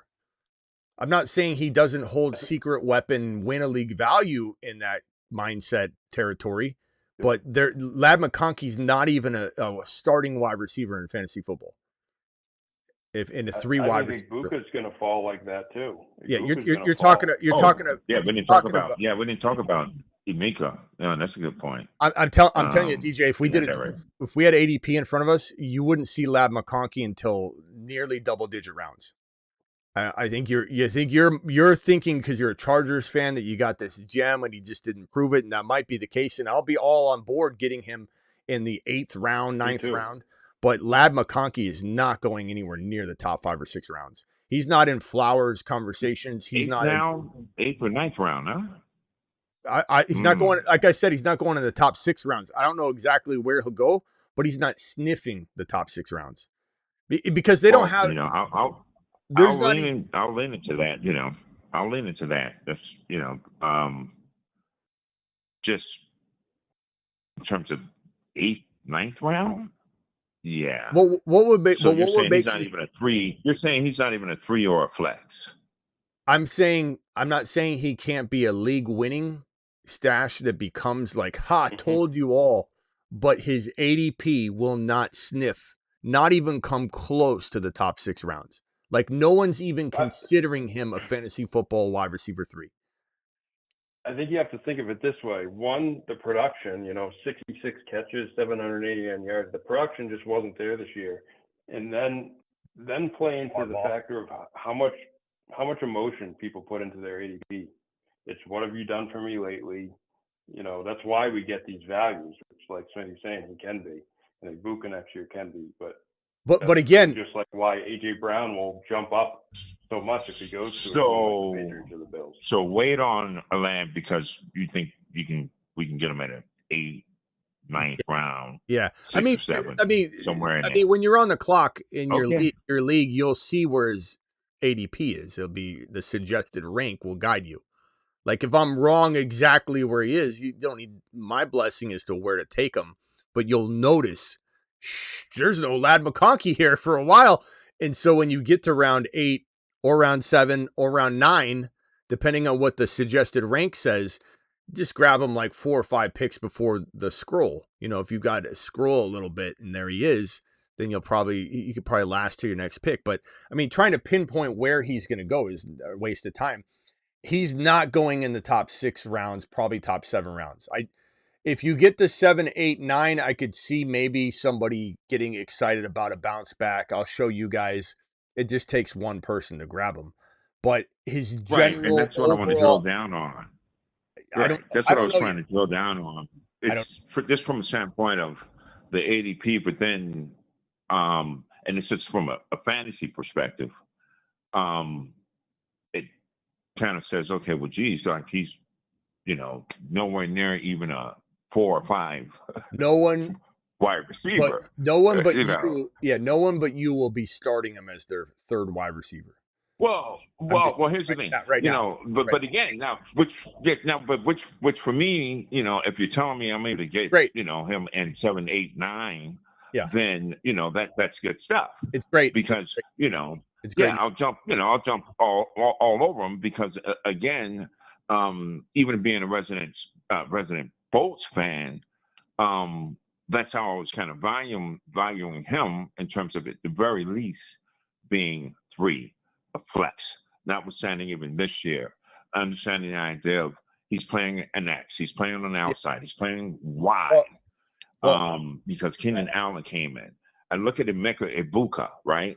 I mean, I think he can be a top 10 wide receiver, right? But the thing is, Godwin is playing slot. Emeka, because he can do it, Godwin can't play outside. He can't. If he could, Emeka would be playing where Godwin's at. Okay, well, here's the thing. Again, this is what we'll end it on this because Lad there's no sense in even talking about this because Ladd's not even irrelevant right now. But Ladd, I can't tell you if it's 7, 8, 9. I'm not gonna pot commit to a slotting of him because it's No, I'm clear on that. But No. I can tell you with pretty strong confidence, you will not see him in any of these top 6 rounds. But it'll be steel territory for him for sure. It'll be absolutely zero risk. He's shown that he could be a top 12 wide receiver. Travis and I have been talking. I don't know if maybe you've been on the phone line when we talked about it, but Yeah, he was we with talked us about the last week, I think. dynasty live streams that we would love to see him traded to New England or Buffalo, and Yes. then boom, he goes in the 3rd round. So it's not about Ladd per se. It's about Ladd lives in a crappy environment that does not show any signs of turning it around. The team just got kicked out of the playoffs without any sort of, hey, you're forgetting how good Ladd is. Look at this right here. If we ended on 110 yards and 3 touchdowns, guess where Ladd goes? 4th round. That's what's so funny about what we're doing here, this game that we play. If Ladd had 110 yards and even 1 touchdown, he goes in round 4. But because Ladd, we were reinforced with the BS we dealt with all year, Ladd ain't going anywhere near the top 6 rounds. It's just not going to be. It's not going to be something you'll have to pay. But for good reason, we should still be cautious and not say, "Well, he's so talented. He was this talented all year, and he didn't get the ball." So like nothing's changed. He's a great player, but this is a crappy environment. If he got traded to the New England Patriots or Buffalo Bills in the offseason, which we hope happens, I don't think he will. But if they did, he goes straight to the 3rd round, if not bottom of 2, where he was kind of sometimes going recklessly last year when I said don't take him. This was one of the biggest avoids for me walking into the season. He turned into one of the better buy lows, and he never did, benefit. You never did benefit from that. So that I took an L on trying to buy him low, but it was at a very low cost of entry. Like we were buying Ladd at like 6 round territory equivalent when I recommended to go after him and ambulance chase this. But he was one of my absolute do not draft players in August because people were taking him in the 2nd round. And it was madness. But he's talented enough to get there, but not where he is, not in his current situation. He needs Buffalo, he needs New England, and he'd become a top 12 wide receiver. But right now, I'll just end it on this because honestly, like, again, this is such a deep player that I want to talk about other players. We were talking about A.J. Brown, but just expect him in 7 or 8, like right now, somewhere in there. Right. Yeah, right on. And like I said, this is exactly what I want. So, that's good stuff. Exactly. Good stuff, man. Traded Rice and 6th pick in Dynasty for Jamar Chase. Rice and a 6th pick. I assume that's the 1.6 in this year's draft, and if that's the case, I think you crushed him on that trade. Like Rice could maybe never play again. I'm not saying the NFL is that smart, but this is domestic. For 3 first rounders. Yeah, you crush him. Smitty, what do you think of my Jags need to improve for next year via the draft or trades? Tough loss. Proud of how we played. I think we'll see what they do with Travis Hunter. I don't think they're going to just use him on defense like some people want them to do. This organization drafted him to be their number 1 wide receiver. And as much as Washington's been playing well, you got Jacoby Myers now. Could they trade BTJ? Could they now think differently about Hunter and say, let's play him on D only? It's possible, but at this moment in time, I would say no. I would say they're going to use Travis Hunter on both sides of the ball like they planned. I don't think they're scared just because other people think it didn't work out. He got hurt. Hard to say. They didn't get in a groove until midseason. What would have happened if they got in that groove with Hunter in there? Hunter was, if you remember, Hunter was about to get peppered, was the word being thrown around, with wide receiver 1 targets. And we were all amped up and ready to go. And then he got injured, and now everybody acts like he's trash. Hunter still has a chance of being one of the more exciting players in the league with the ball in his hands. And I'm not saying I'm going to buy him extremely high, and I think you won't have to. Just like a Ladd, he'll be an absolute steal. I could see Travis Hunter going like in the exact same territory that Ladd's going. I don't even think you'd have to pay top dollar at all to get Travis Hunter on your roster. I think it's going to be, I couldn't imagine him climbing higher than 6 or 7. So like Ladd, he's got tons of upside. Now, could they trade Hunter? Probably not. No. Could they trade BTJ? Maybe, but probably not. But they do have a surplus now that they have Myers and Washington establishing himself. And Washington's he's not a free agent, right? I don't think he is. No, he's too young, I'm pretty sure. Yeah, so I don't know what they'll do, but as far as like what your team needs to do, I don't know. I still have my questions about whether T Law is I think he's good enough to win with. I think this is Goff. I don't think he's going to become top 5. There's no room for him in the top 5. We're barely squeezing Joe Burrow and those guys into the top 5 in a rotational manner. I highly doubt we're looking at T Law, establishing himself as a top 5-6 quarterback. But is he Jared Goff good? Is he Brock Purdy good? Is he Caleb Williams good? Like, yes, I think all those quarterbacks will rotate through 7 to 14. You'll have any one of those, including Caleb, including Brock, who there's a lot of questions around some of their consistency, but they can deliver fantasy points. Any one of those guys could be 7 to 14, just in a rotation. And I think you're definitely seeing T-Law, Goff, and those guys all in that same bucket. None of those guys are top 5. Yeah, I think the Jags, just like you said, I think T-Law has to be consistent, and they just have to keep making, good moves. And, like, Hunter has to be able to, contribute somehow. And they just have to keep building because they have a pretty good, core that they're building with right now. So I just think defense. A good defense.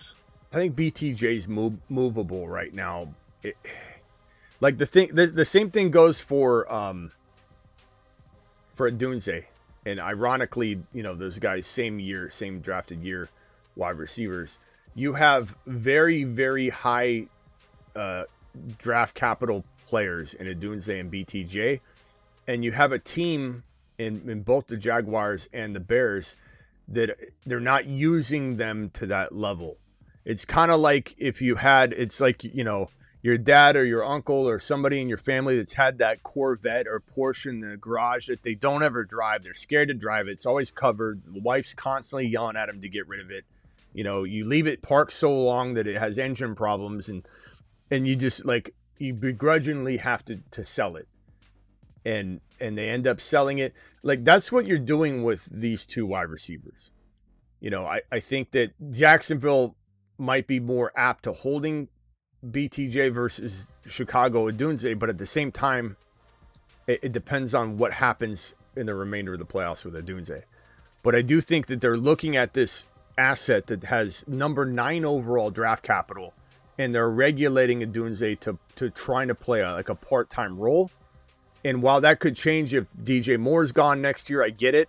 He's still going to be 3rd in the pecking order at most in this offense. And that's if the running backs aren't by default, the two of them sharing a role that's equally as important to Dunze. So he's sharing the third option role.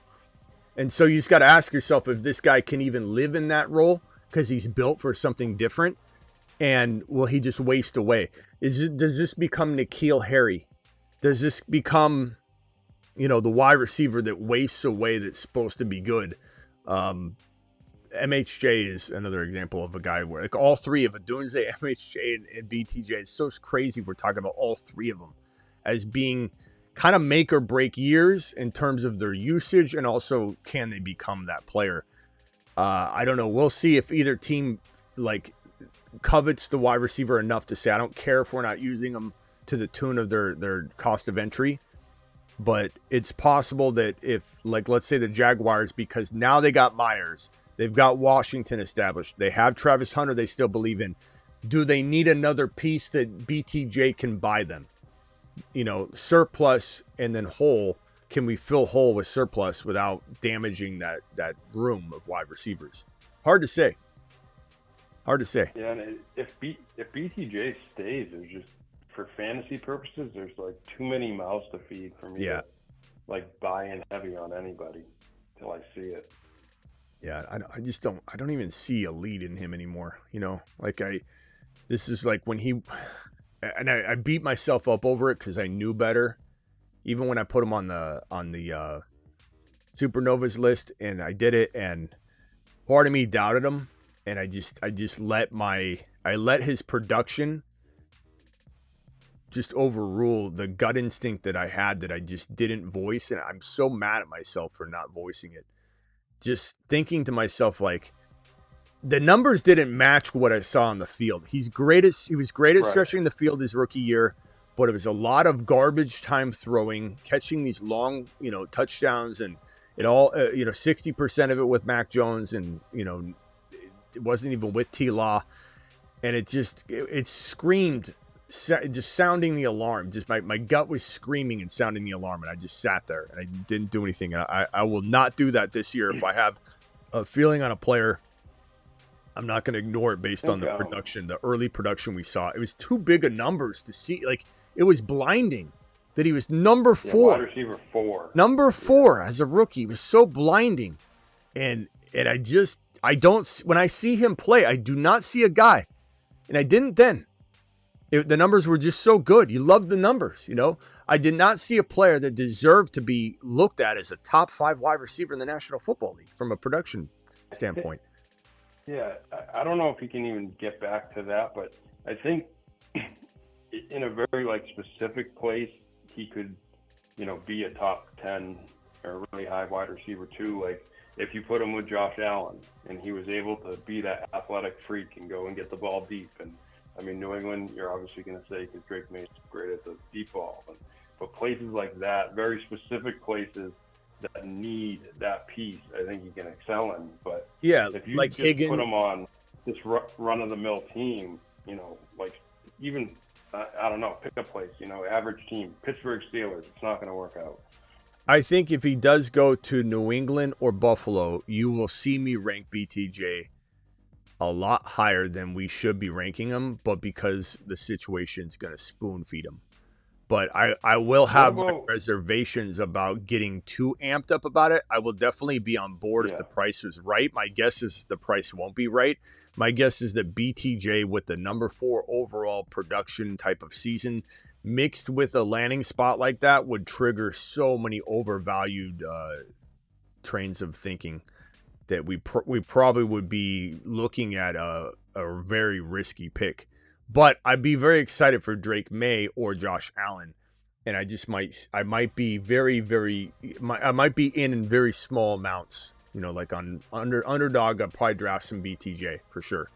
I don't know that I'd take him in my long-term buddy league for anything at that point, just because the value would probably be too high. But here's the thing: is that's BTJ. Adunze I like a lot more. Adunze, even though he's got to prove to stay healthy, Adunze is a player that I absolutely loved as a prospect. I still love him now. We just don't know if he can stay healthy. That's the big caveat.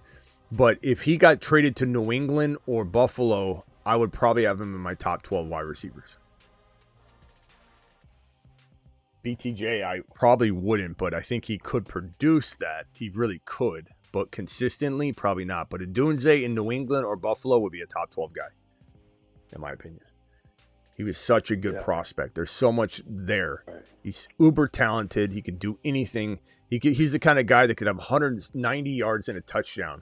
Like, he's that kind of guy, in one game, just 190 and a score, 200-yard game. Like, that's the kind of guy that he's Jamar Chase in some ways. I see a lot of Jamar Chase in Rome Adunze. Now, that said, at the risk of that being clipped and played 5 years from now when he's nothing, he could be zero. Like, clip this with it. Don't try and get cute. Clip this with it. He could be an absolute zero burger because he could become N'Keal Harry. As I already said before, I said everything that I just said that was very glowing. He could be N'Keal Harry. He could not stay healthy, or both not stay healthy and just never progress. Because it's kind of like if you're really good, let's say you're a little older than everybody and you're in high school. You enter a high school at 15 instead of 14. And you're a little bit taller than everybody, like inch and a half, 2 inches taller than everybody. You got handles, you can dribble like crazy. You're just dominating people on the basketball court. You are so far ahead of everybody, you'll remain ahead of everybody because you're on a fast track and you're learning everything before everybody else, right? And your body's slightly more mature than everybody. Like, you're just going to stay ahead. And then you'll hit a wall some point where people will either catch up or you'll just be really, really good and you'll stay ahead, but barely. This is the way I look at some of these situations. Like Odunze walks into the NFL as an advanced specimen that literally can survive above everybody else. You give him the same situation, he'll flourish. He'll do better than the people getting the same amount of work at his level. But you sit somebody too long, if that 15-year-old was held back or you could say if that 15-year-old was put on ice, couldn't play basketball or whatever, just you wouldn't, he broke his ankle or something, and then 2 years later tried to enter the equation again, he'd lose every bit of his edge and he wouldn't be advanced anymore. Like, that's what happens to these guys. That's what happened to Josh Gordon. It's what happened to Calvin Ridley. It's what happened to Deshaun Watson. It's what happens to anybody that takes a hiatus from the NFL via injury or suspension or whatever, and they come back and they're not the same person because the edge that they had got leveled out. And so Odunze's dancing and teeter-tottering on a very risky year or two in the next, handful of years where he can take that step forward and stay ahead, or he's going to get lost in the shuffle and he'll be nothing special. So that's the caveat here, unfortunately. And then here's one more super chat, and then I'll go back over to DJ for his closing remarks. So we'll come back on Dynasty for Travis and DJ. Think of a Dynasty topic and let me know what you think. Hey, Smitty, I'm in a Superflex Dynasty startup auction. Was wondering what percentage of budget would you spend on Neighbors, Jeremiah Love, and Genty? And what do you think of Loveland? Appreciate the offseason. Thank you. Appreciate you. I'm not a big proponent of like targeting a player specifically and saying I'm going to spend this amount in auction. I think that's how you can really lose control of your budget in an auction. You really got to go in very flexible. And if, let's say, Neighbors goes for what's equivalent, and you almost got to look at it like a board, okay? You got to look at it like a draft board. If Neighbors, as we have him down here, is going to go for equivalent money that would be 2-3 turn or even top of round 3, then he's an absolute steal at that cost. You don't want to bid on him. You never want to bid on the players you want at an auction. You always want to bid on JSN and make everybody spend their money. Throw out Christian McCaffrey. You can bid a little bit. Make sure your opening bid would be okay if you want it, but you're trying to get the most money spent as possible. You never, ever call out your own players that you want. You wait till when everybody's spending all this money, people are penny pinching, and then Neighbors gets called out 18 players in instead of 3 players in, then everyone's going to back off and not spend as much. And you also don't want to create this back and forth, which creates excitement and people then hit the button quicker. And you want to just sit back and wait until it starts dying down and then maybe get in with one of the last few people that are left and try and bid on them. And to give you a number out of a $200 purse, I'd probably say I'm trying my best to get him at like 40 something dollars, not 70, not 60. JSN would probably go, it depends. Sometimes I play in auction leagues that the highest top running back goes for 90 and most people will spend 60 or 70. So I can't even give you a number. I can only say that the most important part is once the baselines are set and Genty goes as the top wide receiver, once Bijan and Gibbs and Christian McCaffrey, if it's redraft, if it's dynasty, then just take McCaffrey out. They go as the top running back baseline, that you're talking about trying to get RBs like Jeremiah Love and Hendy like $10, $15 lower than that top guy. And the same thing for wide receivers. Like, you don't want to be buying Neighbors if you're buying them right next to Jamar Chase. You're trying to get him like $10 cheaper, $8 cheaper, a fifth of the amount cheaper, something like that, or at least a 1/6 amount cheaper would be a good rule of thumb for a guy that's doubted that shouldn't be in the same bucket as these guys, but you believe he will be. So that's probably what I'd say. And Jeremiah Love, whatever equates in auction dollars to about the second round, top of round 2, would be fine. I'd spend anything. So like, let's say just as a baseline, because again, it could be $90 for a top running back. It could be 60 or 70. There's no set answer for that. But let's just say it was 75 or 80. I would want Jeremiah Love at like 65, 68, 68, 69. But you just don't want to spend $90 or $80 out of 80 if Bijan's 82. So it really depends on what's been established. And that's why you want to call it the big name so you can get those baselines set up, and then you'll really kind of know where you're at. And you'll be able to say, you know what? I'm going to come swinging in for a Pickens and a potential Ibuka and a Hendy and a Jeremiah Love and a quarterback like I don't know, whatever. Like you could get so many more players if you're not necessarily going and spending about 45% or 40% of your entire budget on Bijan. So that's kind of my answer there. But there's really no way to give you a number, because every auction is different, and I think anybody telling you a number it's a ridiculous waste of your time. Loveland, I'd say he's probably, once you have the tight end baseline set, he's probably the third one, and he's probably about $5 to $10 cheaper than the top tight end. I'd say $10 if possible. Whatever equates to what would be like a fourth round, third round pick, probably fourth. I'd try fourth round. Thank you. Appreciate you, my boy. Travis or DJ, final thoughts? Yeah, I'll throw Josh Gordon in there. I mean, he was like a bullet, right? Missed time, and people were still drafting him, including me, because of. But yeah, once they get that time, or they get kind of like stereotyped or placed in terms of, you're okay. You can play on the outside. It's a problem. Travis Hunter, sounds like you're describing what BTJ was doing last year in terms of the role and what Travis Hunter should be able to do. Because prior to his injury, if you remember, Coleman was like, we're going to focus in on Travis. Not that that would always happen. But, he put up a good 24 fantasy points. Wasn't very efficient. They did feed him the ball. It was like 14 targets. Don't think that will happen. But if BTJ moves, I think that's the role that Travis Hunter is going to slide into, that I don't think BTJ is quite as effective this year. In terms of Josh Allen, and you're right. He has to get a number one wide receiver.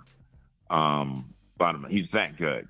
But the reality is, is to win chips. So with any of these quarterbacks, and even with Drake May, I think he's that good. And that's what I was saying before. They got to get him a number one. We don't want him to be like a Josh Allen, because that is a reality. And with that said, man, but you just gave advice in terms of the option and whatnot. Good stuff, man. That's why I watch. All right, thanks, DJ. Call back. I'm thinking maybe a little Kittle, and maybe I think Kittle will be good on the Dynasty show, but maybe another player to mix in, so it's not just about Kittle. Just that there's not going to be any value left, so I think I'd want to talk about that. But anybody have any other players in that ballpark, or maybe it's Kittle and CMC Dynasty? I mean, I think we talked about CMC before, but I don't mind holding off on CMC because he still plays, but. And the value could change in either direction, and I'd hate to have to. I don't mind redoing it, but anybody else have any? Maybe AJ Brown. How about AJ Brown and George Kittle?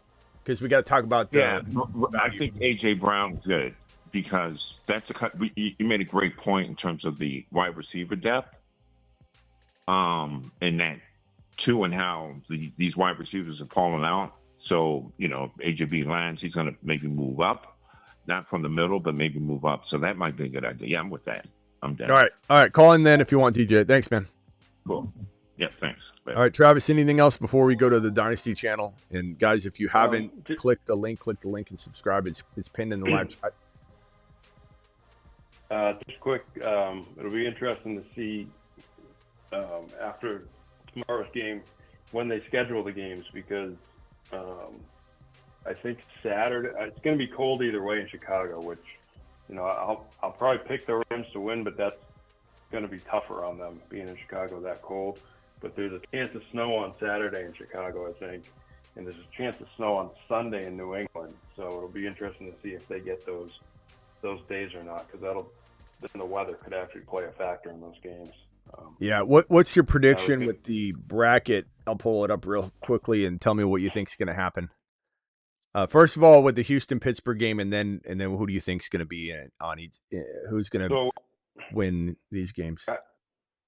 I picked the Texans to win. I think it's going to be closer than a lot of people think. A lot of people are saying they're just going to run over Pittsburgh, but I think it might be close. And then after that, I think Buffalo is going to give Denver a pretty good game. I think they have a chance to beat them. And then I'll pick New England, whoever they face. I think Seattle will beat San Fran. I know that'll probably be the unpopular pick too. And I'll pick the Rams to beat Chicago, but those ones I'm a little more iffy on. What I are you love. thinking? Yeah. I guess. So who do you have in the Super Bowl then? Man, I guess I'll take the Patriots. And then on the other side, if Seattle wins, I think they have a chance to get in there. So I guess I'll go Pat Seattle, but I think it's gonna be don't Seattle care about the NFC side. or the Rams. I Yeah, think I'm gonna go I Rams. agree. I'm gonna go Rams versus the Seahawks. But the Niners could do it. They've been doing it all year. They've just been finding a way. But Yeah, I'd say yeah, Seahawks are definitely. I think they've got their number. I think they're gonna have their number here. But Seahawks and Rams, and then Rams advance, and then I'm gonna say Buffalo and New England, whoever they play, Pittsburgh or Houston, and then I think of Buffalo's get. I think I'm gonna change my pick to Buffalo advancing. I'm torn on that one because, like, man, Allen is so beat up, and that was why I gave him the benefit of the doubt. He had the week off, but like, Yeah, but Denver has its holes. So I think Buffalo can win that game. I'm gonna change, and this is a little bold, and it's a 6 seed, but I think Buffalo could win it all. I'm gonna change, and I went from having Jacksonville the first time I did the bracket right when it dropped, and then Travis City like Buffalo, and I said I like Jacksonville but barely, and I changed it to Buffalo to now thinking Buffalo could win it all. Look, New England's strong, but I think they're not quite there yet, and I don't know, my gut, they're definitely capable of winning it all for sure. Every team in here can win it all. But I just feel like So this is going to be Buffalo's year, and what's amazing about that is if they win and then they do improve things, I wonder how much better they'll be. But I think Buffalo they just need to be able to run the ball. They couldn't run the ball, so that's why this game was a little tough for them. But I think they'll be able to run. Now against Seattle will be tough, mhm. but again, Josh Allen can win That's any game by yeah, that's himself. tough. But I think that now I Buffalo think could run the ball for 2 games. I think I think the biggest benefit of tonight's game for the Patriots is that Drake May got legitimate pressure on him and made mistakes in the pressure, and they can work on that because he has to learn how to take a sack in the right time instead of trying to throw it. And I think that will be huge if they end up facing the Texans because he's already felt that pressure now. And I get the Texans are better than the Chargers a little bit with that stuff, but he's gonna know what's coming now, and that's always a lot easier when you can prepare for something. Tyler, I don't know. Tyler, you're so far behind. Tyler, it's almost like you're watching a show like weeks ago. He's like, Smitty, I thought you said A good Mahomes is hour okay, behind. and he has a worse injury. This is such old news. Like, I don't know I don't know where, like that. We've already addressed that. Like, Mahomes is, how far we're almost 8.2 months away from the season, Tyler. You could tear your ACL right now and make it back by week 1. I don't know what you're talking about. All right. We'll be back talking AJ Brown, Dynasty, I was gonna George Kittle. say, yeah, AJ Brown, and maybe even touch on the other Eagles. Like, if he goes, what does Devontae Smith do? Maybe even touch on Barkley a little bit too, Yeah. just because he got banged up again tonight, and Bigsby's there, and so I think Traded- that's a decent topic. Traded Bond for Wandell. It's great. I don't mind that at all. I mean, I like Bond, but like he's guaranteed nothing. Wandell's going to get a bag and surely will get Yeah. volume. Anytime you can level up guys like that, even if you're not getting like, top 5 guys, that's an awesome level up. So Kettle will be okay next year. If you're referring to Kittle, like Tyler, Kittle didn't tear his ACL. I mean, Tyler, this is like saying if I bump my head versus fall on my back, the two, because I said one person could return because they bumped their head, that the person that fell on their back should be able to return at the same. Like, what are you talking about? Pull it together, Tyler.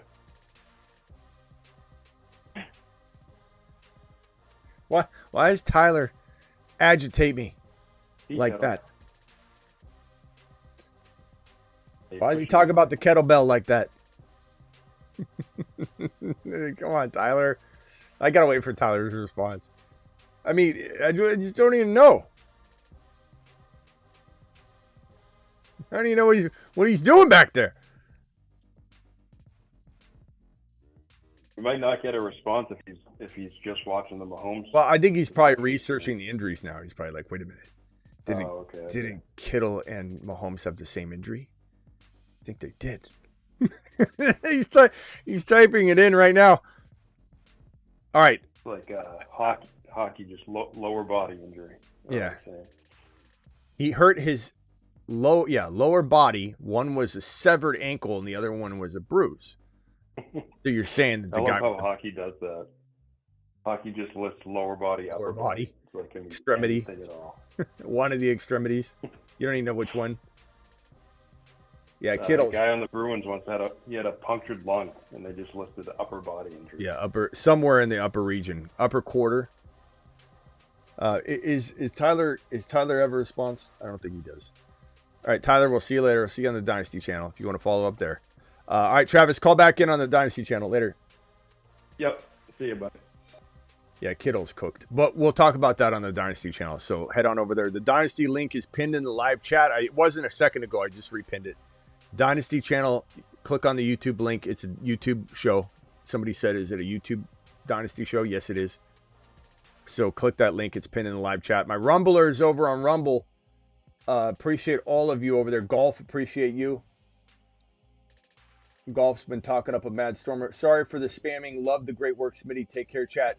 Thank you, Golf. Appreciate you. Denver, Patriots, Seattle, Rams, Patriots, Rams.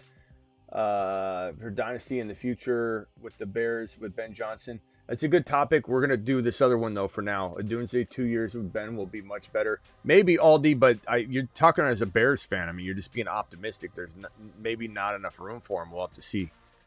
That was not Herbert. That should have been 9-3 at the end of the first quarter. Harbaugh refuses to kick a field goal. But that still doesn't answer the thing about Mahomes. So I don't know. Now you're talking about something entirely different, Tyler. All right. See you guys all on the Dynasty channel. Appreciate every single one of you. Thank you for the super chats. Those of you that dropped the super chat.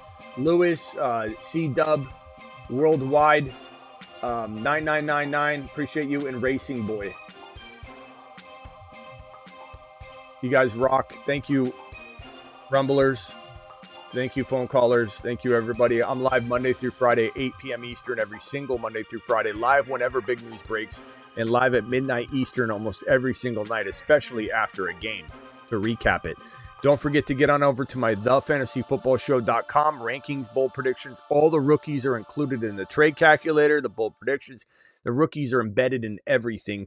And I don't care. A lot of people are like, I'll put the rookies in once we learn landing spots. I'll adjust them once we know landing spots. The rookies are already inserted into those bad boys. So go check them out. And the Patreon 24/7, 365 live chat group. Here's the link if you want to become a part of the family over on the Patreon 365 chat group. We live on that thing, especially during games. It's like nonstop chatter throughout the entire game, play by play. Even if you worked on Sundays or something, you could literally not watch the game. You could just pull up the Patreon, have it sitting there in the corner so there's no video. And you won't get in trouble. You just look at the chat, and it's like play by play. Everyone's like, touchdown. Did you see it? Touchdown. No, I didn't see it yet. It's like constant. Oh, I got call back, flag. Oh, but he still scored. It's like stop. It's like nonstop. See you all on the Dynasty channel in about 3, 4, 5 minutes.